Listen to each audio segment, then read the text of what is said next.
I'll sit a while. Now that you are here, your company isn't unwelcome.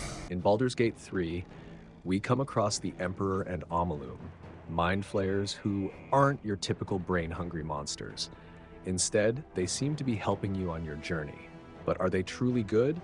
Or is there a hidden agenda lurking beneath those tentacles? Let's explore that. But before we begin, don't forget to like and comment. It helps with the YouTube algorithm and allows the video to reach more people who might enjoy it. Now let's dive in. Before we can judge whether mind flayers can be good or evil, we need to look at what Dungeons & Dragons itself says about them. In official D&D lore, mind flayers, or illithids, are classified as lawful evil. That means they're not chaotic, mindless monsters. They're calculated, organized, and follow a dark, structured purpose: domination of all sentient life under what they call the Grand Design. They're psychic parasites who reproduce by injecting tadpoles into other beings, turning them into more mind flayers, a process called seromorphosis. Most serve a hive mind called the Elderbrain, which holds their memories and directs their thoughts. Individuality is rare, and morality even more so. They believe it is their destiny, even their duty, to rule. In their eyes, enslaving the multiverse is not evil, it's order. But where did they come from? That's still debated. Some lore suggests they're time travelers from the far future, sent back to stop their extinction. Others say they're eldritch abominations from the far realm, a dimension outside reality, where logic, time, and morality break down completely. They're alien in every sense, biologically, philosophically, even emotionally. To them, consuming your brain is a form of appreciation. So, with all of that in mind, what do we make of characters like Omeluum and the Emperor in Baldur's Gate 3? Are they anomalies, reformed, or are we just looking at the same evil, wrapped in a friendlier disguise? Let's take a closer look. So how is it even possible for a mind flayer to be good, or at the very least, an independent thinker? In a world where these creatures are bred for domination, where their very biology is wired for control and consumption, how can someone like Omeluum, or even the Emperor, exist? One explanation lies in seromorphosis itself. That's the process where a mind flayer tadpole transforms a host into a full illithid. But sometimes that transformation doesn't go exactly as planned. When seromorphosis is disrupted, whether by magic, trauma, or something unique about the host, the mind flayer that emerges might not be a clean slate. It could retain fragments of the host's original personality, memories, or even moral compass. These flawed transformations are rare, but they're not unheard of in the lore. And when they happen, they often produce mind flayers who are seen as defects, dangerous, unpredictable, and hunted by their own kind. Another possibility is the absence of an Elderbrain. Most mind flayers are psychically connected to one from the moment they're born. It controls them, shapes their thoughts, and ultimately defines their reality.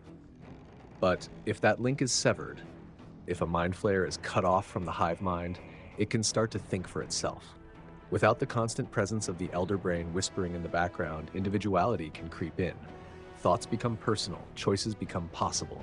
Sometimes external influence plays a role too. Magic, psionic anomalies, even divine interference all can twist what a mind flayer becomes. In Baldur's Gate 3, the player's tadpole is altered. It's not behaving the way a normal mind flayer larva would. Who's to say that hasn't happened before to others? A single tweak in the system and everything changes. And then there are the true outliers, those rare mind flayers who, for one reason or another, develop their own philosophy. Creatures like Omeluum, who don't crave domination but knowledge, who interact with others not as tools or food but as equals. It's almost unthinkable. These are the illithids who turn away from the Grand Design, who ask questions their kin would never tolerate. And for that, they're often exiled, or worse. But in those rare cases where they survive, that's when you meet something truly unique. Not necessarily good, not necessarily safe, but different. And that's what makes Omeluum, and maybe even the Emperor, so interesting.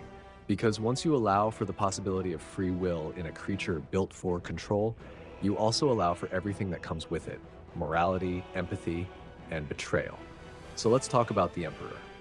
Because if Omeluum is a mind flayer who chose peace, the Emperor is a mind flayer who chose you. The Emperor is unlike any other Mind Flayer you've encountered. From the very start of Baldur's Gate 3, he's there, guiding you, warning you, protecting you from the Absolute.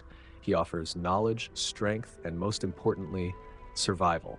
And for a long time, he seems like an ally, someone who's broken free from the Elder Brain and chosen to fight for something more, or at least something different.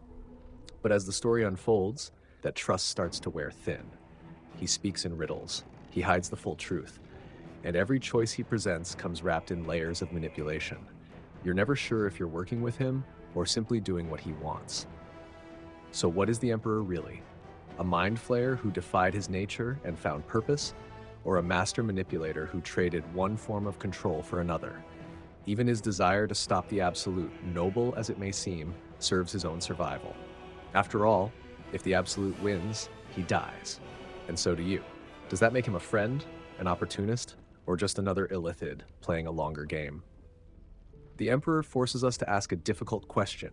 If someone built to dominate chooses to protect you, but still manipulates you, does that count as good? Or is it just a more subtle kind of control? And more importantly, can you trust him? So after all this, can a Mind Flayer actually be good? Dungeons & Dragons says they're lawful evil by default. Creatures built for domination, who see themselves not as villains, but as rightful rulers. And yet, in rare circumstances, they can break away. They can question their nature. They can evolve. Characters like Omeluum and the Emperor aren't just plot twists. They're thought experiments. They force us to look at creatures we're told are evil by design and ask whether free will is enough to change that. Omeluum seems to genuinely seek peace, knowledge, and understanding. The Emperor? Far more complicated. His actions may be protective, but they're also self-serving. He helps you, but only when it aligns with his goals. Maybe that's what makes Mind Flayers so fascinating. They don't fit into simple boxes. They challenge the idea that morality is fixed, that a creature has to be good or evil based on what it was born to be. And maybe, just maybe, that's the whole point. So can a Mind Flayer be good? Under very specific conditions. But when it happens, it changes everything. If you enjoyed this breakdown, don't forget to like, comment, and share your thoughts.